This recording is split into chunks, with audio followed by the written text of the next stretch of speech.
Hi friends, ఈరోజు మనం passion fruit juice చేద్దాము. ఈ జ్యూస్ చేసి ఇప్పటికి ఎన్ని సంవత్సరాలు అయిందంటే 15 సంవత్సరాలు అయింది. ఎందుకు అంత గ్యాప్ వచ్చిందంటే అది ఫస్ట్ జూబ్లీస్లో ఉన్నప్పుడు ఎవరో తెలిసిన వాళ్ళు తీసుకొచ్చారు.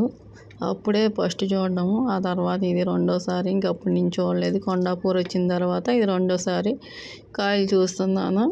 ఇది తీగలా ఉంటుంది, పెద్ద చెట్టుగా అల్లుకొని కింద పడుతున్నాయి. 5-6 కాయలు పడితే తీసుకొచ్చాను అన్నమాట తెలిసిన వాళ్ళ చెట్టుకి. ఇది పచ్చిగా ఉన్నప్పుడు చాలా పెద్దగా ఉండి గ్రీన్ కలర్లో ఉంటాయి, కానీ అప్పుడు అసలు గట్టిగా ఉంటుంది కాయ. గింజలు కూడా ఎక్కువసారి కోస్తే పచ్చిగా ఉండి అసలు బాగాలేదు. పండినాక కింద పడ్డాయి.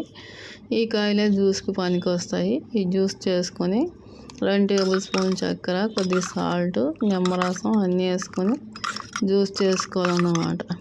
జ్యూస్ చేసుకుని జ్యూస్ బాటిల్లో పోసుకొని అరగంట సేపు ఫ్రిడ్జ్లో పెట్టుకుంటే బాగుంటాయి. ఈ గింజలు కూడా చాలా టేస్టీగా ఉంటాయి, పుల్లగా ఉంటాయి. ఇవి నవిలి మింగొచ్చు. ఇదే మనకి ఆరోగ్యానికి హానికరం కాదు. నేను నవిలి మింగితే అందుకే గింజలతో వేసేసుకున్నాను.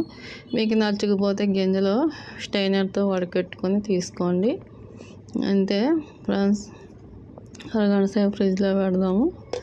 ఇంకా కూలింగ్ అయిపోయింది, అరగంట సేపు అయింది. మనం తీసి ఇంకా టేస్ట్ చూద్దాము. చాలా బాగుంది, స్మెల్ బాగా వస్తుంది. మూత ఓపెన్ చేయగానే చాలా టేస్టీగా కూడా ఉంది. తాగే కొద్దికి తాగాలనిపిస్తుంది. మీరు కూడా ట్రై చేయండి, లైక్ చేయండి, సబ్స్క్రైబ్ చేయండి. Thank you friends.